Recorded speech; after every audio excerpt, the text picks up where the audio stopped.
itu bahwa si A itu orangnya si B atau si C ini gitu kan. backing A ini katanya juga nggak ada kan. Katanya jalan-jalan semua. Atau karena backingnya lari karena ada Enggak juga. Sekarang kalau sudah seperti ini, perkara sudah menjadi konsumsi publik ya. Sudah menjadi milik publik, konsumsi publik. Siapa yang berani ngomong, Pak? Enggak ada, Pak. Upaya-upaya yang kita lakukan sekarang ini adalah memblokir dulu, Pak. Memblokir di BPN, memblokir di pengamanan supaya nggak dialihkan ya. Tidak kemana-mana. Sekarang belakang terlihat ini kan gampang dilacak, Pak. Ada penambang-penambang ilegal yang ada di sana, ya.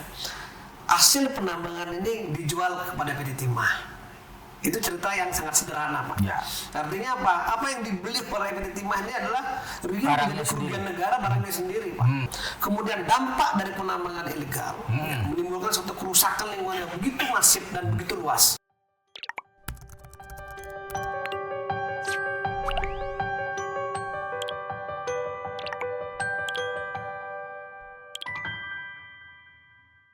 Assalamualaikum warahmatullahi wabarakatuh. Salam damai sejahtera buat kita semua. Om Swastiastu, Namo Buddhaya, dan salam kebajikan. Bertemu lagi dengan saya Feby Mahendra Putra, Direktur Tribun Network. Tribuners, akhir-akhir ini berita yang paling menghebohkan adalah mengenai pengungkapan perkara korupsi di masalah timah di kawasan Bangka Belitung. Dan muncul berbagai macam kehebohan di masyarakat karena munculnya angka 271 triliun kerugian atau potensi kerugian negara yang terjadi dalam kasus ini. Dan untuk menjelaskan secara lebih gamblang lagi, telah bersama dengan saya Kepala Pusat Penerangan dan Hukum Kejaksaan Agung Republik Indonesia, Bapak Ketut Sumendana. Saya akan sapa beliau. Selamat siang, Pak. Selamat siang, Pak Feby. Luar biasa. Mantap, Pak. Sehat ya? Bapak ini sekarang jadi selebriti baru. Pak, supaya tidak ada kesimpang siuran dalam masyarakat, Pak. Apa sih yang dimaksud dengan 271 triliun ini apa, Pak? Silakan, Pak. Oke, jadi gini, saya berbicara mengenai kasus dulu ya, biar nggak ujuk-ujuk. Jadi kebijakan Pak Jaksa Agung Burhanuddin ya, sekarang ini adalah membuat atau mencari perkara yang berkualitas. Oh, oke. Sehingga deretan perkara-perkara big fish yang ditangani oleh Kejaksaan Agung ya semenjak beliau berkuasa ini ya menjadi Jaksa Agung. Jadi sangat terang dilihat oleh masyarakat. Ya. Mulai dari Jiwasraya, Asabri, ya. Kemudian ada juga yang besar itu Duta Palma, ya. Ada yang itu semua triliunan. Ada Garuda, ya. Hampir semua sektor sudah kena ini sebenarnya. Ya. Nah, baru saya mulai ke 271 triliun. Itu. Ini. Kalau kita melihat konstruksi perkaranya, ini sangat sederhana, Pak. Sangat sederhana, ya kan? Jadi negara punya lahan, ya, dikelola oleh PT Timah, ya. Kemudian ada penambang-penambang ilegal yang ada di sana, ya. Hasil penambangan ini dijual kepada PT Timah. Itu cerita yang sangat sederhana, Pak. Ya. Artinya apa? Apa yang dibeli oleh PT Timah ini adalah kerugian negara, barangnya sendiri, Pak. Oh, itu ya, Pak ya. Itu satu saya bicara, itu salah satu. Kemudian dampak dari penambangan ilegal menimbulkan suatu kerusakan lingkungan yang begitu masif dan begitu luas. Itu dua, Pak. Ya kan? Kerusakan lingkungan. Ya. Kemudian kerusakan ekologi, Pak. Apa itu kerusakan ekologi? Ya, kerusakan sosial ada di sana. Masyarakat yang dulunya sebagai petani, sebagai nelayan, ya, itu tidak bisa bekerja lagi. Kenapa? Karena ini sudah rusak lingkungan. Ekologinya ya. Ya, ekologi, secara sosial rugi. Kemudian yang terakhir, yang terbesar adalah biaya rehabilitasi. Oke. Ya kan, tidak mudah, Pak. Dan ini butuh waktu yang cukup lama. Akibat ulah dari mereka yang tadi melakukan satu penambangan liar yang begitu masif dengan lahan yang begitu luas, ya kan. Kalau ini negara mengulangi besar banget, Pak. Gitu ya. Sehingga item-item inilah yang menyebabkan kenapa ini menjadi besar seperti itu. Jadi bukan uang negara masuk diambil, kalau itu terlalu mudah, Pak. Bicaranya terlalu mudah gitu loh. Nah, kita harus bicara penanganan perkara itu secara general dan komprehensif. Jadi harus betul-betul siapa yang harus bertanggung jawab terhadap kegiatan ini. Pak Kapuspen. Seperti itu, Pak. Yang ngitung ini siapa, Pak? Nah, sampai item ini menimbulkan potensi kerugian ini yang bagian hitung ini pasti masyarakat ini ingin tahu siapa yang saya harus cerita ya. Kita dalam menangani perkara korupsi ya, Unsurnya tidak saja kerugian negara secara real, tetapi di sana juga ada yang namanya perekonomian negara. Sehingga suka tidak suka kita harus mengembangkan dan menerapkan ini Pak dalam tindak pidana korupsi yang akan kita sidangkan di pengadilan. Dan ini sudah beberapa terbukti. Berapa terbukti? Salah satu contoh perkara minyak goreng. Ya, betul. Ya kan, itu secara real orang diambil Pak, tapi karena bermainan kuota, negara menjadi rugi akibat apa? Negara memberikan subsidi. Ini kita hitung jadi perbandingan. Ya. Jadi itu. Jadi jangan berpikir korupsi itu ngambil uang negara, ya kan? APBD keluar, pengadaan barang jasa, di markup, di McDonald atau tidak real atau apa istilahnya banyak yang tidak dibeli misalnya. Itu terlalu mudah Pak. Ya. Jadi itulah yang dibilang oleh Pak Jaksa Agung, buatlah perkara yang berkualitas, yang nilai kerugiannya fantastis. Ya kan? Dan menyebabkan impact terhadap masyarakat begitu luas. Nah itu tadi Pak pertanyaan. Jadi siapa yang menghitung? Nah itu penting. Ini gitu. Karena tadi semua terkoneksi ya? unsur yang terkoneksikan dengan baik. Tentu yang paling pertama kita ajak kerjasama itu adalah BPKP. Karena BPKP kita ya Pak ya. biasa dalam BPKP kita berbicara Badan Pemeriksa Keuangan dan Pemerintah. Ya. Jadi ini sudah terbiasa kita komunikasi mengenai pekerjaan negara. Dan mereka sudah punya pengalaman. Di perkaranya Duta Palma juga kita gandeng, sama juga kita polanya Ya. Jadi mereka sudah punya experience sudah punya experience, sudah punya pengalaman, dan sudah punya apa namanya ahli lah mereka di bidang itu. Kemudian kita gandeng ahli lingkungan. Ahli lingkungan ya. Kita gandeng ahli ekologi. Maksudnya dari Kementerian Lingkungan Hidup atau independen dari universitas? Bisa dari universitas ya. Karena kita juga pernah pakai yang bersangkutan dalam perkara yang lain. Ya. Kemudian kita cari ahli dari ekonomi. Dari sisi ekonomi makro dan mikro seperti apa. Ini banyak ahli yang kita akan libatkan dalam rangka menghitung ini. Itu yang jadi nggak ujung-ujung yang di jaksa bisa menghitung sendiri. Nggak bisa ya. Bukan penyidik yang itu nggak bisa ya Pak ya. Penyidik yang saya sebagai penyidik, tapi mereka melibatkan semua ahli berkesimpulan bahwa kerugian negara ini 270 triliun. Dan kita, mohon maaf, kita tidak menyidik hanya dalam bentuk datang ke TKP sekian, enggak. Kita sudah menggunakan satelit. Oh gitu ya Pak. Ada foto satelit, ada video satelitnya. Maka saya sering ngomong bahwa kerusakan lingkungan yang ada di sana itu 2 kali lipat luas Jakarta, Pak. Oh, jadi menggunakan satelit untuk memetakan kerusakan dan sekaligus dampaknya. Jadi secara sosial berapa kali Pak itu? 2 kali lipat. 2 kali lipat wilayah. Bayangin aja Pak. Ya. Seperti itu. Itu pasti termasuk yang paling gede rehabilitasi nanti ya kan harus. Itu biaya yang paling sangat besar karena itu bicara mengenai next generation Pak. Kalau namanya melakukan rehabilitasi lingkungan tidak bisa 1 tahun 5 tahun nggak bisa, itu bisa 100 tahun Pak.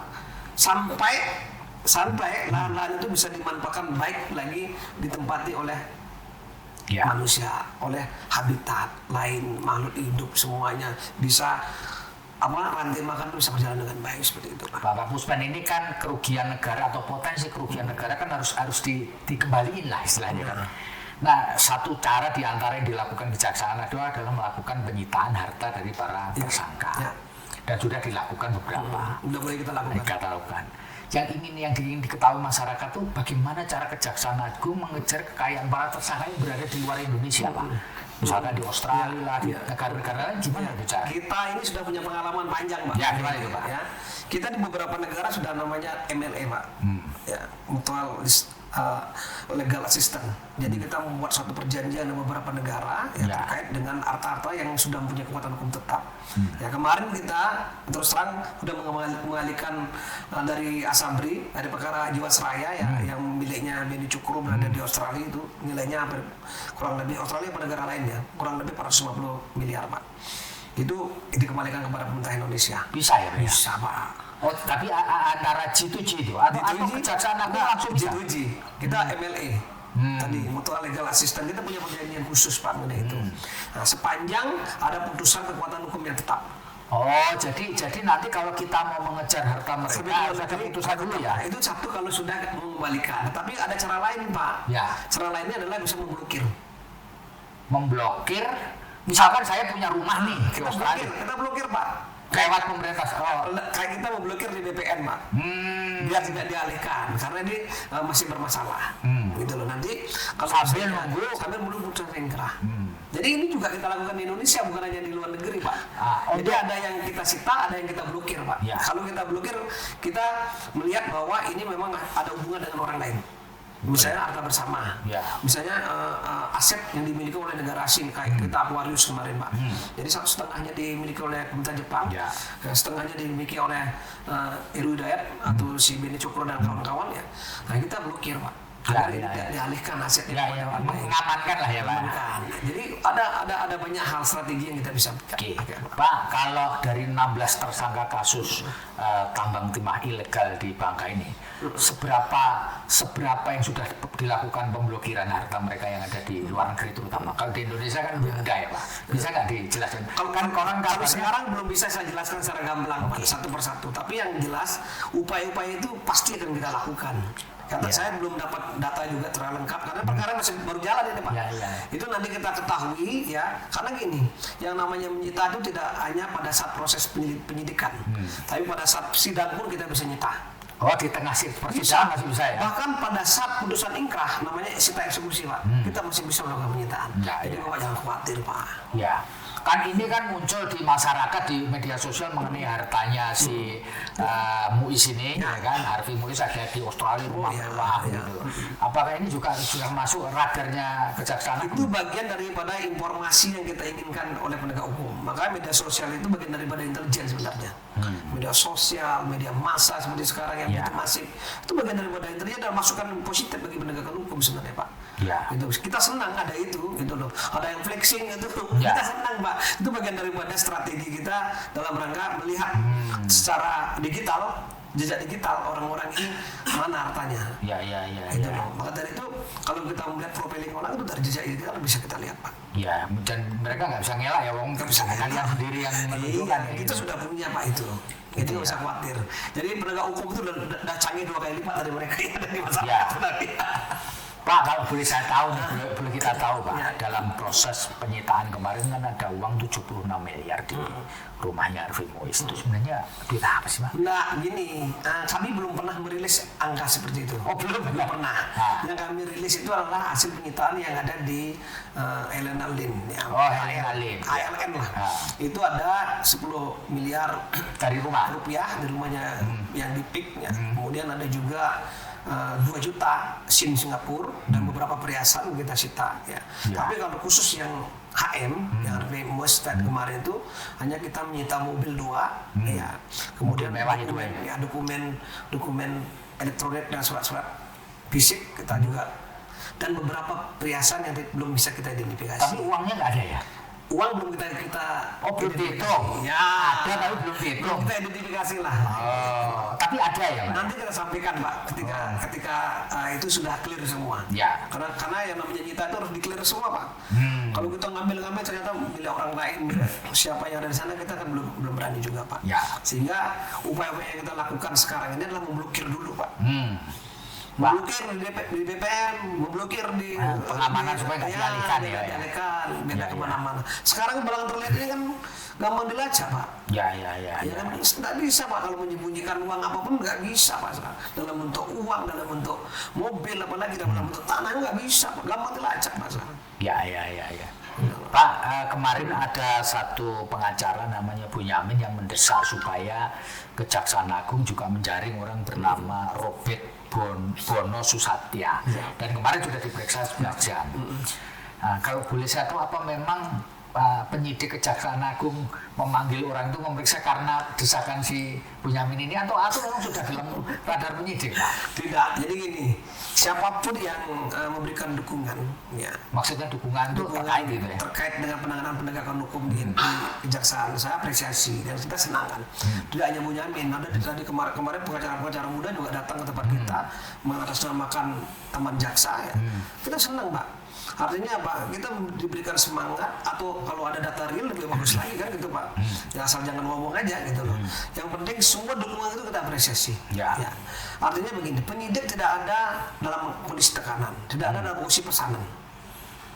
Tekanan, pesanan tidak ada. Iya, iya, iya. Jadi penyidik itu bekerja berdasarkan fakta hukum, berdasarkan alat bukti yang ada di kejaksaan Kalau ada nggak gitu penyidikan. jebol di pengadilan ya Pak? Ya, tadi kita nggak bisa ketemu karena ini desak ini gini. Ya. Sepanjang tadi memenuhi unsur alat bukti yang cukup, pasti akan dinaikkan ke proses selanjutnya. Siapapun itu. Gitu loh Pak. Pak, kalau boleh saya tahu nih, ini apa sih Pak Robert Bono Susatyo ini apa ini anunya itu? Ya global aja lah. Ya tentu Bapak juga, masyarakat juga paham kan apa yang beredar di masyarakat Ya. kan. Kadang-kadang dari sumber kita ini bukan sumber dari aduan saja, tapi sumber dari media juga kita akomodir untuk jadikan seseorang untuk diperiksa. Jadi kita biar ini kok belum diperiksa, ini padahal beredar kayak gini, kita periksa Pak dalam rangka klarifikasi.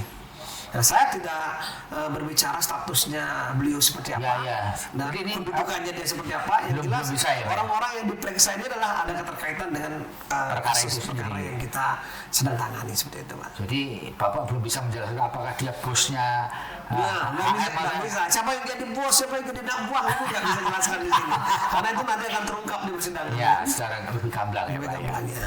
Pak, ini muncul satu ya namanya anggapan masyarakat bahwa kasus ini baru betul-betul ditangani secara serius pasca pemilu 2024. Benar nggak sih Pak?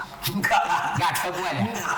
Jadi nggak ada hubungan sama sekali dengan pencapresan, perpolitikan, nggak ada. Nggak ada ya? Murni masalah hukum ya? Karena begini, kita melaksanakan ini kan terus-menerus Pak, dari tahun ke tahun. Ya. Kemarin pada saat kita menangani perkaranya BTS Polri juga sama. Wah ini kriminalisasi, ini politisasi. Enggak ya? Sama, karena memang dari tahun politik pada saat itu. Iya, Gitu loh. iya. Nah ketika sekarang selesai ini kok, ini pasti tidak ada dukungan. Ini nggak ada sama sekali. Ini murni penegakan hukum. Ya. Dan perkara-perkara terkait dengan sumber daya alam ini sudah banyak kita lakukan. Ya, di Sri Sutra juga sama. Ya. Termasuk di Antam juga kita lakukan penindakan. Jadi nggak ada kaitan dengan proses politik yang ada di Indonesia ini, Pak. Jadi Bapak boleh jawab, boleh tidak ya? Ini muncul Pasti saya jawab, Pak. Saya nggak boleh nggak jawab. informasi masyarakat bahwa Pak Robert Bono Susatyo atau RBS ini kan punya kedekatan dengan para aparat penegak hukum lain. Apakah itu juga menjadi pengetahuan juga buat penyidik Kejaksaan Agung, Pak? Rumor, isu dan seperti itu udah sering terjadi, Pak. Setiap tantangan perkara pasti isu itu muncul, Pak. Oh, itu bahwa si A itu orangnya si B atau si C Ini gitu, Pak? bikin A ini. Katanya juga nggak ada, Pak. Katanya jalan-jalan semua. Apa karena bikinnya lari karena ada Enggak perkara? juga. Enggak juga. Sekarang kalau sudah seperti ini, perkara sudah menjadi Konsumsi publik ya? sudah menjadi milik publik, konsumsi publik. Siapa yang berani ngomong, Pak? Nggak ada, Pak. Nggak ada yang berani. Saya ini nggak ada yang berani. Yang menjadi public enemy nanti malah kan gitu. Jadi saya pikir sih semua permasalahan isunya akan seperti itu. Apalagi kasus-kasus gede kan. Dulu kita nangani Jiwasraya, Asabri, ya, bahkan itu yang menjadi tersangka dari unsur TNI itu juga rame Pak ini gini. Tapi nyatanya setelah kita tangani, kita koordinasi dengan baik dengan teman-teman di Mabes TNI, enak-enak aja selesai semua kok Pak gitu loh. Jadi nggak usah terlalu inilah. Jadi so far sih Kejaksaan Agung dan penyidik tidak ada cawe-cawe dari luar gitu ya Pak? Ya harapan kita ini sesuai on the track semua ya, dan bisa berhasil dalam proses penyidikannya dan mendudukkan perkara ini secara benar, dan masyarakat akan bisa menilai juga tingkat kepercayaan publik terhadap kejaksaan juga akan semakin tinggi seperti itu. Kalau nanti perkara jalan, rehabilitasi ekologi kerusakan alam itu sebenarnya menurut Bapak itu tanggung jawabnya Kejaksaan Agung atau siapa nanti? Justru begini, dengan adanya penegakan hukum, dengan penerapan tadi ya, penerapan unsur perekonomian negara, ini kita harapkan ini kan tanggung jawab negara, bukan tanggung jawab, ini kerusakannya akan beralih kepada pihak-pihak yang tadi menggunakan suatu kerusakan, atau mungkin korporasi yang juga akan kita jadikan tersangka ke depannya kan, seperti kasus-kasus yang lain kan. Iya, Bisa, korporasinya bukan hanya orangnya ya. Orangnya juga, korporasinya juga, itu nanti kan Terus yang mau merecovery nanti siapa Pak? Kejaksaan Agung kan? Bukan wewenang Kejaksaan nanti Agung kan? kalau hasil daripada hasil recovery aset yang kita lakukan ya, aset tracing yang sekarang kita lakukan ini Pak, itulah yang jadi bahan untuk lakukan rehabilitasi lingkungan. Tugasnya Kementerian Lingkungan Udah lain lagi. Setelah dia lakukan eksekusi apa ya, silakan di rehabilitasi, atau sekarang dilakukan rehabilitasi juga nggak masalah. Kita fine aja, yang penting kita porsi kita lah penegakan hukum Pak. Ya, Pak. PPATK kemarin memberi keterangan bahwa hasil mereka lakukan, deteksi mereka sudah diserahkan ke Kejaksaan Agung sebagai penyidik. Sebenarnya yang diperiksa dalam konteks ini apanya sih Pak oleh PPATK terkait dengan kasus ini? Tentu begini Pak, kita money atau aliran uangnya itu gimana? di dalam mengusut tindak pidana korupsi tidak lepas juga kita mengusut TPPU-nya. Oh, tindak pidana pencucian uang. Sehingga kita akan memproses ya polda aset, polda money, polda suspek. Jadi 3 hal itu harus kita lakukan suatu proses penegakan dengan melibatkan beberapa pihak. Ya, termasuk PPATK, termasuk perbankan, termasuk BPN, ya, masaknya di mana, termasuk pasar modal, apakah dalam bentuk saham, tadi ya, Kementerian Luar Negeri kita juga akan melibatkan semua. Nah, kalau deteksi ada orang yang keluar luar negeri asetnya, ini juga kita lakukan upaya pendekatan termasuk keluar. Semua stakeholder kita libatkan. Tapi so far seluruh rekening para tersangka ini terblokir semua. Beberapa sudah kita blokir. Oh, semua ya? Belum ya, belum. Beberapa sudah kita blokir. Mana tahu ada rekening lain yang belum kita blokir. Ini Pak, saya punya rekening, nanti takut salah saya, Pak. Ya. Ya. Beberapa kan belum. Termasuk keluarganya kita blokir, Pak. Oh gitu ya? Ya. Siapa tahu ada hubungan ya dengan. Karena kita punya pengalaman yang panjang mengenai blokir-memblokir, Pak. Ketika kita menangani perkaranya SD, Pak. Duta Palma, apa mungkin tahu itu ya, udah inkrah sudah di pengadilan ya. Jadi kita blokir dia bersama keluarganya, sehingga orangnya yang berada di luar negeri karena sudah tidak ada punya akses ekonomi dan uang, balik. Saya mau bertanggungjawabkan tanpa harus saya kejar ke luar negeri, Pak. Tapi itu bukannya tidak manusiawi, Pak, dia nggak bisa makan atau Enggak masalah, daripada dia korupsi tidak manusiawi merugikan orang banyak, Pak. Kan itu, Pak. Kalau konfliknya mau orang banyak orang sedikit kan begitu, Pak. Ya. Jadi itu kita lakukan gitu loh. Dia melarikan diri keluar, pada akhirnya dia kembali, dia juga butuh itu kan, butuh hartanya yang ada di Indonesia, bukan blokir kan gitu. Akhirnya ya mereka. Tapi kan Pak Kapuspen pernah baca kan keluhan seorang istri koruptor yang nggak bisa lagi belanja gara-gara seluruh rekeningnya diblokir, Pak. Ya itu kan risiko, Pak. Semua kehidupan itu ada risikonya kan, Pak. Ya, jangan enaknya saja kan ketika dia menikmati sesuatu menjadi nyaman, tenang, ketawa-ketawa, flexing kan. Nah, ketika menghadapi risiko juga harus tanggung kan gitu. Itu risiko hidup, itu semua punya risiko. Jadi Kapuspen aja risiko juga banyak, Pak. Ya. Jangan terlalu keras, Pak, ngomongnya, jangan terlalu gini, Pak, ngomongnya. Oh, banyak tekanan kita, Pak. Jadi itu resiko buat para koruptor dulu, keluarganya nggak bisa belanja lagi. Iya, risiko. Bahkan sekarang kan konsepnya itu kan pemiskinan koruptor kan gitu tuh dari masyarakat. Itu kita lakukan dari tadi. Kita memblokir, menyita, merampas harta bendanya, kan kita lakukan semua itu. Pak, ini kan perkara ini kan butuh energi untuk mengungkapkannya. Apa para penyidik itu jual lembur-lembur juga terus cuti lebarannya nggak boleh gitu? Mereka sudah terbiasa, Pak. Jadi kalau saya masih ingat ya, saya dulu di Gedung Bundar ya, dulu jadi koordinator ya. Dalam kondisi COVID, mereka tuh pulang malam, bahkan nggak pulang. Begitu pulang, Pak, satu tim itu kena COVID. Ya, gitu ya. Mohon maaf, ada yang meninggal juga, Pak, kita pada saat itu. Itu kan kita tidak ungkap, Pak, di hal-hal yang seperti ini. Ya, saya bilang mereka sudah militan, Pak. Lebaran nanti jadi nggak cuti dong? Ada beberapa yang memang kita tebarkan udah tidak cuti, Pak.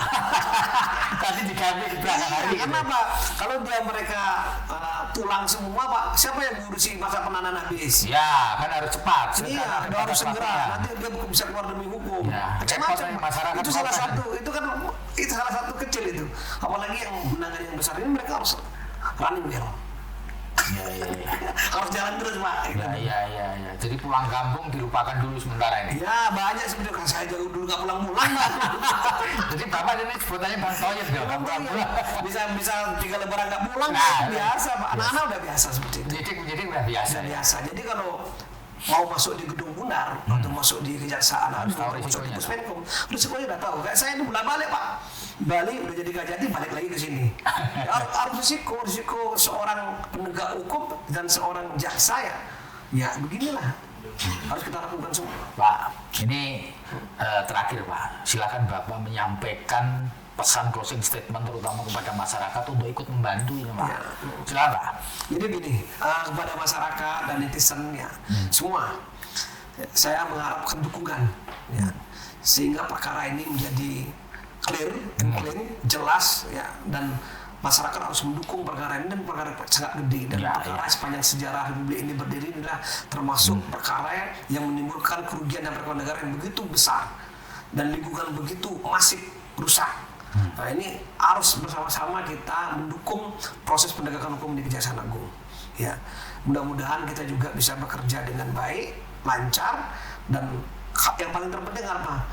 aset recovery-nya bisa kita pulihkan, bisa kita kembalikan kepada negara, dan lingkungan bisa kita ke depan bisa kita realisasi dengan baik, seperti itu Pak. Oke, baik Tribuners, itu tadi ngobrol kita rasanya clear lah ya terkait dengan apa yang disampaikan oleh Kepala Pusat Penerangan dan Hukum Kejaksaan Agung Republik Indonesia Pak Ketut Sumendana. Semoga ini bisa semakin memperjelas masalah ini dan segera tuntas, dan harapan kita bersama memperoleh keadilan ya. Seadil ini. Saya Feby Mahendra Putra pamit undur diri. Assalamualaikum warahmatullahi wabarakatuh. Salam damai sejahtera buat kita semua. Om Santi Santi Santi Om. Namo Buddhaya. Salam kebajikan dan jangan lupa tetap bahagia. Download Tribun X sekarang. Menghadirkan lokal menjadi Indonesia.